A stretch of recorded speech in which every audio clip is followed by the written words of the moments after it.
안녕하세요. 오늘도 사연살롱을 찾아주셔서 감사합니다. 저는 지방에서 한의원을 하고 있는 40대 남성입니다. 저에게는 결혼한 지 7년 된 아내와 유치원 다니는 귀여운 딸이 있습니다. 딸 바보라는 말 아시죠? 제 딸이 얼마나 깜찍하고 귀여운지 몰라요. 저와 아내의 러브스토리도 정말 장난이 아니에요. 제가 바보처럼 쫓아다녀서 아내를 만나게 되었답니다. 원래 집사람은 제 병원에 오던 환자 중 한 명이었어요. 집사람은 항상 자기 어머니를 데리고 병원에 내원해 어머니 약을 몇 첩이나 타가던 사람이었어요. 처음에는 그냥 얼굴도 곱구나 생각했었지만 점점 가면 갈수록 아내의 품성에 호감이 가더라고요. 왜냐하면 집사람은 어른들에게 정말 잘하거든요. 특히 장모님을 대할 때면 효녀라는 게 바로 느껴졌습니다. 요즘에 그런 사람 보기 힘들잖아요. 그렇게 저는 집사람의 고운 얼굴과 비단결 같은 마음씨를 보고 홀딱 반했습니다. 저는 제 마음을 깨달은 순간 고민도 하지 않고 바로 호감을 표시했죠. 요즘 같은 세상에 아내 같은 사람 또 찾기는 하늘의 별 따기일 것 같았어요.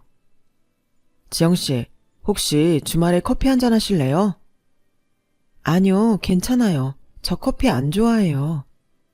하지만 집사람은 몇 번이고 거절하더군요.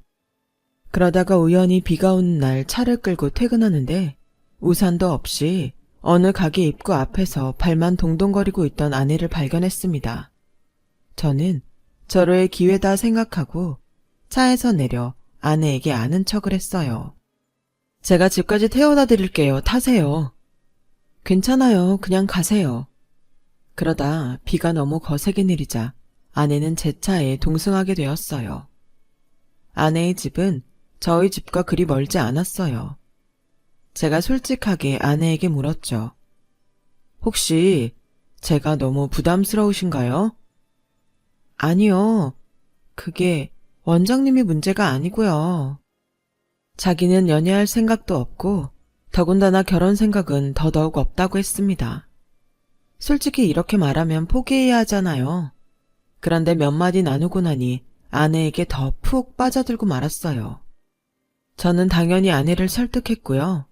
미녀를 얻으려면 용기는 필수잖아요. 그렇게 12번 찍어서 겨우 제 아내와 연애를 시작하게 되었어요. 아내의 마음을 열기까지는 많은 노력이 필요했어요. 전 정말 최선을 다했죠. 그런데 신기하게도 그전 연애들과는 다르게 하나도 힘들거나 피곤하다 느껴지지 않더군요. 저의 노력 덕분인지 저희는 결국 결혼에 골인했습니다. 물론 난관도 있었어요. 사실 저희 어머니는 제가 한의사라서 좀 극성이시거든요. 예전부터 저한테 이렇게 말씀하셨어요. 너는 아무리 못해도 사자 집안이랑 사돈을 맺어야 돼. 어릴 때부터 네가 얼마나 똑똑했는데 며느리는 꼭 우리 집안에 맞는 애를 데려와야 된다. 의사 만나서 팔자 고치려는 여자애들이 얼마나 많은 줄 아니? 어머니는 처음에 집사람을 보고 마음에 들지 않는다고 대놓고 티를 내셨어요. 집안의 격차가 너무 심하게 나는 것 같다고요. 이렇게만 듣는다면 저희 집이 떵떵거릴 만큼 막 부자일 것 같지만 딱히 그렇지도 않습니다. 그냥 먹고 살만한 정도일 뿐이죠. 큰형은 아버지에게 물려받은 작은 사업체를 운영 중이고 누나는 대학 출간 강사예요. 저는 대단하다고 생각하지도 않습니다. 그냥 저희 어머니가 좀 극성이신 거죠. 그래서 저희 아내에게 정말 미안하더군요. 저 하나만 믿고 결혼을 승낙해준 아내를 볼 면목이 없었습니다. 결혼해서도 어머니가 아내를 시집살이 시킬 게 뻔했어요. 하지만 착한 저희 집사람은 제게 괜찮다고 하더라고요. 어머니가 저를 많이 사랑해서 하는 말이라 이해할 수 있다고 했어요. 그때 생각했죠. 제가 정말 괜찮은 여자를 만난 거구나. 이 사람은 진짜구나 싶었어요. 그렇게 우여곡절 끝에 결혼한 후 저희에게 바로 선물이 찾아왔습니다. 바로 눈에 넣어도 안 아플 저희 딸 예지예요. 그런데 행복도 잠시. 그 즈음에 저희 어머니가 오랜만에 받은 건강검진에서 안 좋은 결과를 받으셨어요. 한의사인 제가 조금 더 어머니의 건강을 신경 썼어야 했는데 제 가정 챙긴다는 핑계로 그러질 못했습니다. 병원에서는 어머니가 신장이 많이 망가져 투석을 계속 받거나 이식을 하는 방법밖에 없다고 하는 거예요. 정말 큰 충격이었죠. 그날로 온 집안 식구들이 이식 검사를 했죠. 하지만 저를 포함한 모두가 적합하지 않는다고 나왔죠. 정말 청천벽력 같았는데요. 그런데 혹시 해서 검사를 받았던 제 아내가 제일 적합하다고 나온 겁니다. 사실 저는 일부러 아내에게는 검사를 받지 말라고 했었어요. 그때 집사람은 아이 낳은 지 얼마 되지도 않아서 산후조리 중이었거든요. 그런데도 아내는 어머니 소식을 듣고 병원에 불이 나게 달려와 검사를 했던 거죠. 이식에 적합하다는 결과를 받은 아내는 정말로 기뻐했습니다. 어머님한테 참 잘된 일이라고요. 시집살이를 시키는 어머니에게 신장을 떼어준다고 하는 건 아마 제 아내밖에 없을 거예요. 솔직히 아무리 가족이 되었다고 해도 장기를 주는 건 다른 일이잖아요. 제 어머니라는 이유 하나만으로 이식을 하겠다고 해준 아내에게 너무 고맙고 동시에 미안했죠. 그렇게 아내는 어머니에게 신장 이식을 해주었어요. 다행히 어머니는 건강을 되찾으셨고요. 아내에게 평생을 노력해도 갚지 못할 빚이 생긴 거죠. 그날부터 아내는 저희 가족으로부터 무한한 신뢰와 애정을 얻었습니다. 어머니도 저희 아내만 보면 고마움에 눈물을 흘리셨어요. 자식한테도 받지 못한 신장을 며느리한테 받은 거니까요. 그동안 모질게 말해서 미안하다고 사죄하셨죠. 하지만 신장 이식을 받고 얼마간 건강하셨던 어머니는 어느 날 주무시는 중에 하늘나라로 가셨습니다. 이미 연세도 많으셨던지라 자연사로 편안히 눈을 감으셨어요. 그런데 어머니는 본인이 생을 마감하실 걸 미리 알고 계신 것 같았습니다. 돌아가시기 일주일 전에 저희 아내에게 니 덕에 더 잘 살다 가신다고 너무 고맙다는 말씀을 하시더라고요. 아내에게 혹시 인생에서 급한 일이 있을 때 쓰라면서 어머니의 폐물을 물려주시더군요. 그렇게 몇 년이 흘렀어요. 저희 아내는 처음 만났을 때처럼 여전히 가정적이고 사랑스러운 여자였어요. 동시에 딸에게는 좋은 엄마이고요. 그런데 어느 날부터 아내가 밤마다 잠을 설치기 시작하는 거예요. 걱정이 되어서 아내에게 불면증이라도 생긴 거냐고 물어봤어요. 그런데 아내는 불면증은 아니라며 신경 쓰지 말라고 하더라고요. 그러지 말고 병원에 한번 들러. 당신 요새 몸도 좀 허약해진 것 같은데. 아니에요. 요즘에 입맛이 없어서 그런 거예요. 신경 쓰지 마요. 그런데 어쩌다 제가 자다 일어난 적이 있는데 아내가 누워있어야 할 옆자리가 비어 있었어요. 그 후에도 그런 일이 종종 있었던 것 같아요. 처음엔 저도 화장실이라도 갔나 생각하고 그냥 잠을 청했죠. 그런데 알고 보니 아내는 밤마다 자지 않고 서재로 가서 컴퓨터를 하고 있는 거예요. 저도 처음에는 대수롭지 않게 생각했어요. 잠이 오지 않아서 컴퓨터 게임이라도 하는 줄 알았죠. 하지만 컴퓨터에는 게임을 한 흔적이 없더라고요. 심지어 무슨 사이트에 들어갔는지 뭘 검색했는지 기록이라도 보려고 했었는데 흔적을 다 지운 건지 컴퓨터에 남아있는 게 하나도 없었어요. 아내가 제게 말 못할 고민이라도 생긴 건가 싶었죠. 그래서 전 이 고민을 제 친한 친구에게 털어놓았습니다. 그러자 친구가 푸하하 웃더군요. 야, 아무리 부부 사이라도 프라이버시는 있어야지. 뭘 그리 코치코치 알려고 그러냐? 재수 씨는 시모한테 신장까지 떼어준 천사인데 뭐 이상한 짓이라도 하겠어? 그래, 내가 좀 예민한 건가? 친구의 말을 듣고 보니 제가 너무 과하게 생각한 건가 싶었죠. 저 또한 아내에게 모든 걸 다 말하지는 않으니까요. 아내에게도 아내만의 고민이 있을 수 있겠다. 그렇게 생각했어요. 그리고 진짜 중요한 고민이라면 분명 남편인 저에게 말했을 테니까요. 그렇게 나쁜 쪽으로 생각하지 않으려고 노력했지만 저는 아내의 불륜이 의심되기 시작하더라고요. 우선 아내는 저와의 대화를 피했어요. 예전 같았으면 퇴근하고 돌아와 차라도 마시며 도란도란 이야기를 나누었지만 아내는 마치 죄 지은 사람처럼 집안일만 했거든요. 어쩌다 갑자기 아내는 자신의 핸드폰에 알람이 울릴 때면 화들짝 놀라며 휴대폰을 주머니에 넣었습니다. 한두 번이 아니었죠. 그때마다 전 아내의 행동에 대해 모른 척할 뿐이었고요. 하지만 텔레비전에서 보았던 외도 않는 사람의 행동들이 생각났어요. 믿고 싶지 않았지만 몇 가지 행동이 아내의 최근 모습과 들어맞더군요.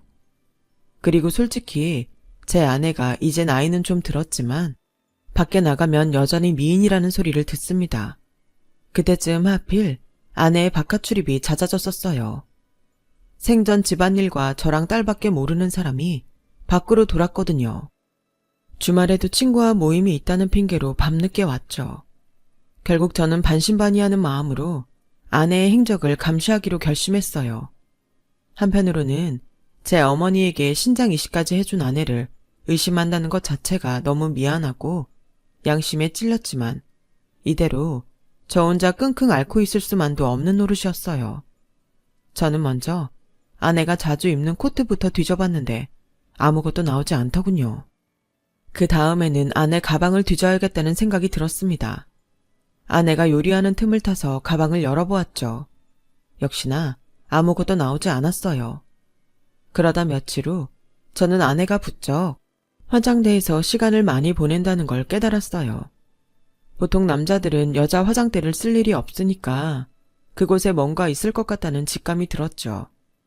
아니나 다를까 아내의 화장대의 제일 밑서랍 깊숙한 곳에서 사진 한 장을 발견할 수 있었어요. 그건 남자의 증명사진이었죠.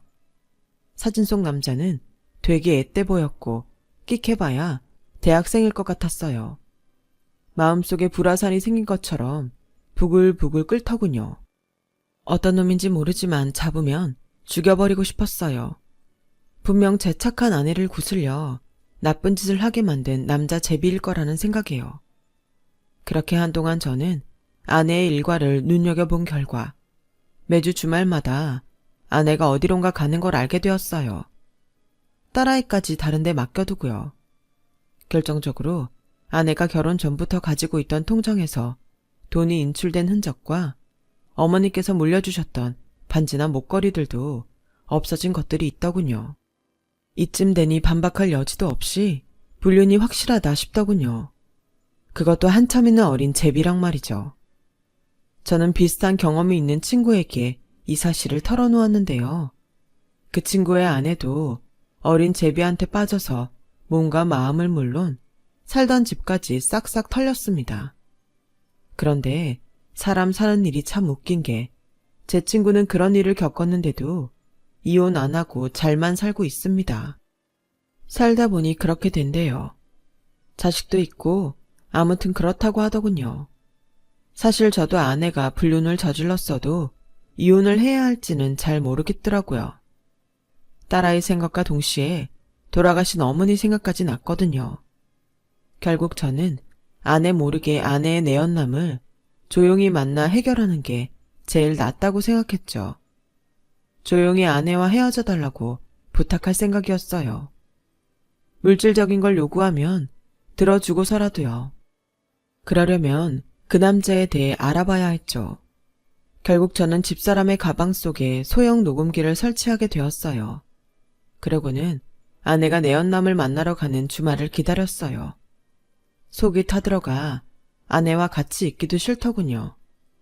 제 아내는 아무것도 모른 채 저한테 무슨 안 좋은 일이 있냐고 상냥히 물었지만 전 퉁명스레 대답했고요. 여보, 안색이 왜 그렇게 어두워요? 병원 일이 많이 힘들어요.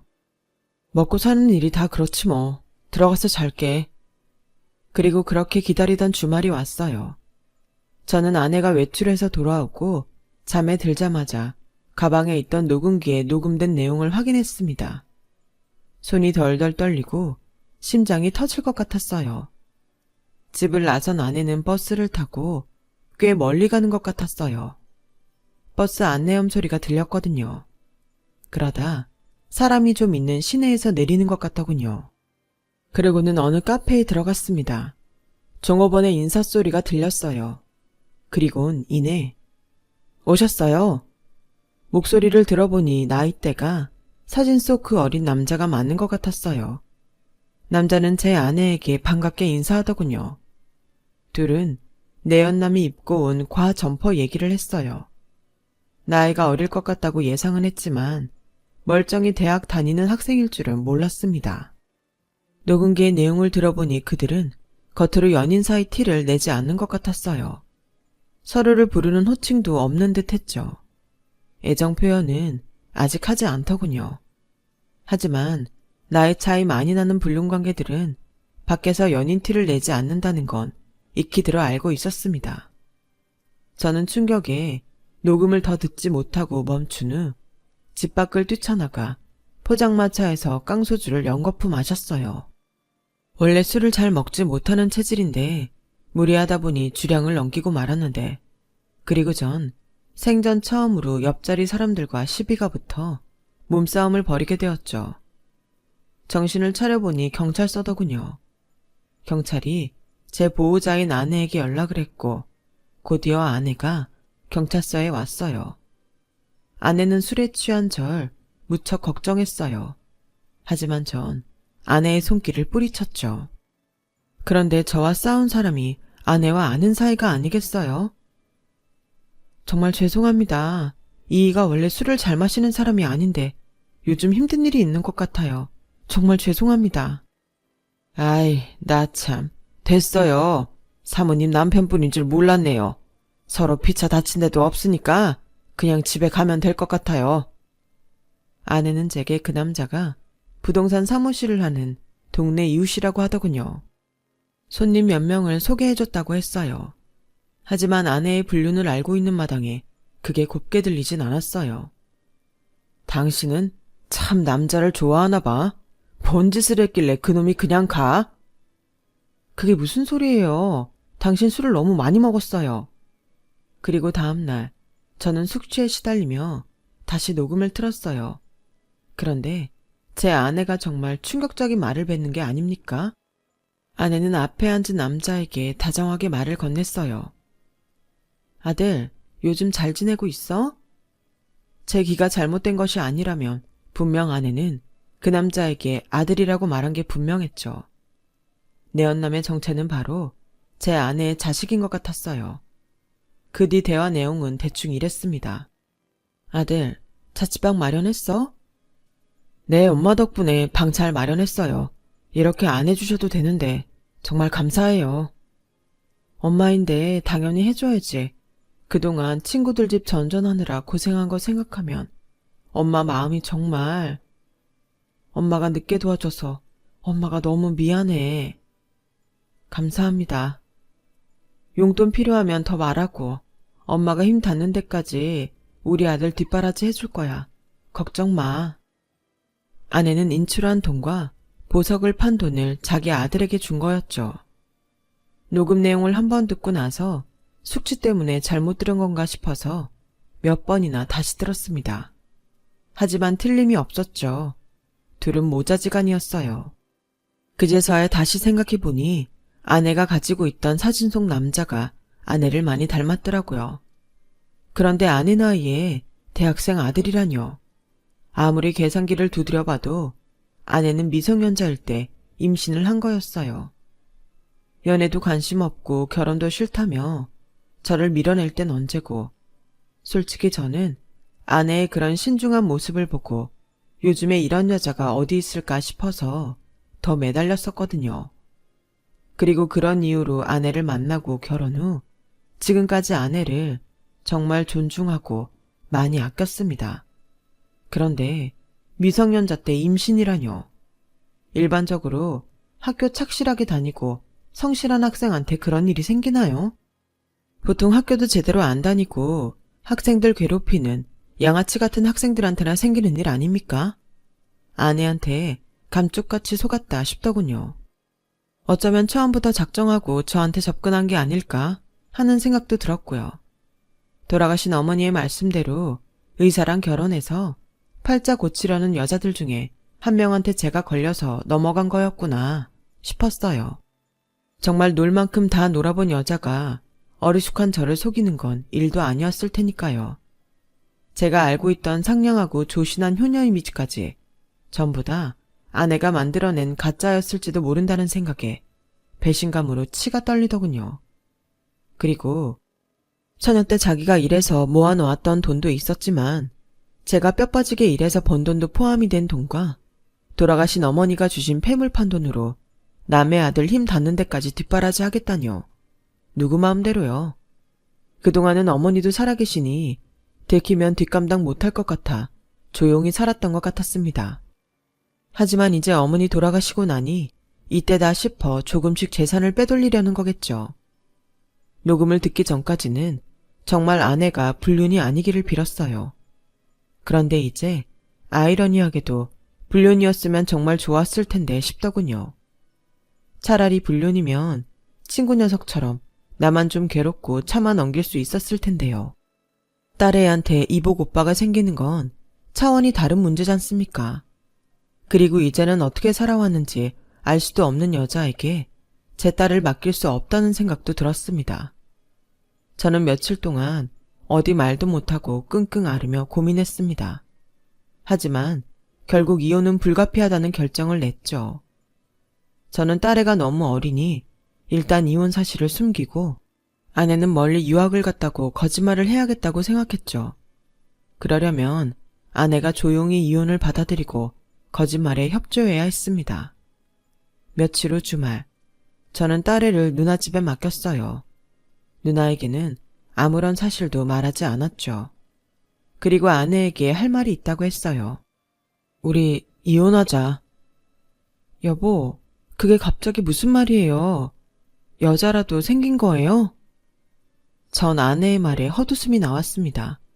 그리고 주머니에서 녹음기를 꺼내 아내에게 들려주었죠. 아내의 얼굴이 새파랗게 질리더군요. 여보, 이걸 어떻게... 난 처음에 당신이 바람이라도 난 줄 알았어. 그런데 내가 모르는 새에 다 큰 아들을 만나고 다니더라고. 나 당신이 뭐하는 여자인지 당최 모르겠다. 제 말에 아내는 굵은 눈물을 뚝뚝 흘리더군요. 아내의 우는 모습을 보자 제 마음이 조금 흔들렸습니다. 그래도 제 결심은 변하지 않았죠. 전 아내가 제 바지가랑이라도 잡고 흔들 줄 알았어요. 그런데 아니었죠. 그래요, 해요, 이혼. 아내는 한치의 망설임도 없이 이혼을 하겠다고 했죠. 전 솔직히 제 입으로 이혼하자고 했지만 아내의 반응이 저러니 당황스러웠어요. 그리고 아내는 그 길로 트렁크에 짐을 싸서 집을 나갔어요. 저희 집 가족들도 아내가 집 나간 걸 알게 됐어요. 저보고 무슨 죽을 죄를 졌길래 천사 같은 부인이 어디 갔느냐고 다 화를 냈죠. 하지만 전 제 아내에게 숨겨진 자식이 있단 말은 차마 하지 못했었는데 결국 이 사실을 큰형과 누나에게 털어놓고 말았어요. 제게 계속 추궁했기 때문이죠. 야, 이놈아, 그 얘기를 왜 이제야 하냐? 머저리 같은 놈아. 제 아내의 욕을 할 것이라 생각했던 큰형과 누나의 반응은 달랐어요. 최소한 아내에게 어떤 사연이 있는지 얘기는 들어봐야 하는 것 아니냐고 하더라고요. 아내가 어머니에게 신장까지 이식해주는 그런 여자인데 제가 너무 아내를 파렴치한으로 보고 있다고 했어요. 결국 저는 다음날 장모님을 만났죠. 차마 아내 얼굴을 볼 준비가 되지 않았거든요. 장모님은 제 얘기를 들으시고 하염없이 울면서 미안하다 하셨어요. 그리고 아내의 과거 얘기를 듣게 되었어요. 사실 아내는 고등학생 때까지 시골에 살았어요. 저도 아내 친정에 갔다가 어릴 적 사진을 봐서 알고는 있었습니다. 아내와 아이 아빠와는 한 동네 사는 친구였다고 하더라고요. 어릴 때부터 친하게 지내며 자연스럽게 사귀고 당연히 결혼까지 할 줄 알았대요. 그러다 두 사람은 고등학생 때 실수로 덜컥 애를 가졌다고 합니다. 둘 다 어리고 가진 것도 없었지만 아이를 키운다고 고집을 부렸대요. 그리고는 둘 다 그날로 고등학교도 자퇴하고 아이 아빠는 생활비와 기저귀 값을 벌러 일용직에 일을 하러 나갔다고 하는데 그때 불의의 사고로 그만 세상을 떠난 겁니다. 만삭인 아내는 충격에 조산을 했고 장모님은 아내에게 아이가 태어나다가 죽었다고 거짓말을 하게 되었다고요. 아이를 먼 친척에게 입양을 보냈다고 합니다.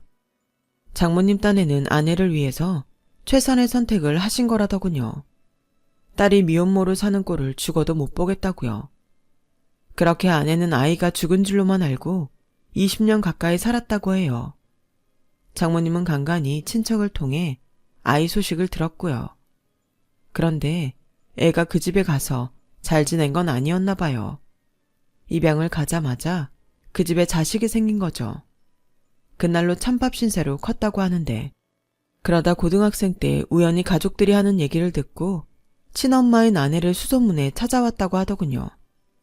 뒤늦게 아들이 살아있다는 사실을 알게 된 아내는 미안한 마음과 고마운 마음에 아들을 조금씩 지원해주고 있었던 거죠. 너무 충격적인 얘기에 할 말을 잃었어요. 아내에게 그런 기구한 사연이 있는 줄 꿈에도 몰랐어요. 아내를 마냥 나쁘게 생각했던 제가 정말 한심하더군요. 아내가 받았을 아픔이 얼마나 컸을지 상상도 되지 않았어요. 어머니에게 신장이식을 해줄 때에도 제가 미안해할까봐 생색 한 번도 내지 않았던 아내에게 저야말로 몹쓸 짓을 한 기분이었어요. 결국 저는 장모님에게 아내의 거취를 알아냈어요. 아내는 고시원에서 생활하고 있더군요. 그런 아내를 보자 눈물이 나더군요. 저는 바로 아내에게 사과했습니다. 아내도 자기 과거를 미리 얘기하지 않아 미안하다고 했어요. 당신 볼 면목이 없어. 미리 말 못해서 미안해. 처음부터 당신이 좋았지만 내가 넌 볼 사람이 아니라는 생각에 다가서지도 못했었어. 그런데 당신이 좋아지는 마음을 어떻게 할 수 없더라고. 정말 미안해 여보. 결혼 전에 다 밝혔어야 했는데. 아니야, 울지 마. 나도 당신 얘기 들어보지도 않고 무작정 나쁜 의심만 했어. 미안해. 이제 집에 가자. 저는 결국 아내 아들과 가족처럼 지내기로 결심했어요. 실제로 본 아들은 아내를 닮아 훤칠하고 예의 바르더군요. 제가 불편도 할 텐데 그 나이 같지 않게 싹싹했습니다. 그리고 아들에게 손편지와 지갑을 선물 받았어요. 저는 아들과 친해지려고 목욕탕도 같이 갔어요. 확실히 딸과 다른 느낌이더군요. 딸 말고 아들이랑만 할 수 있는 게 몇 가지 있잖아요. 딸이 생긴 후에 아들도 하나 가지고 싶었는데 다 큰 아들이 복덩이채 굴러 들어온 것 같네요. 이번 연휴에는 다 같이 보낼 생각입니다. 세상에서 가장 소중한 건 가족이라고 생각하는데 비록 피가 섞이지 않았지만 이런 애틋한 가족도 있다는 걸 우리 아들도 진심으로 알아갔으면 좋겠습니다. 제 길고 복잡한 사연 들어주신 여러분께 감사드립니다. 항상 건강하시고 가족들과 좋은 일만 가득하시길 바랍니다. 여러분, 사연 댓글에 응원과 현명한 조언 부탁드려요. 좋아요와 구독은 저에게 큰 힘이 됩니다. 오늘도 좋은 일 가득하세요.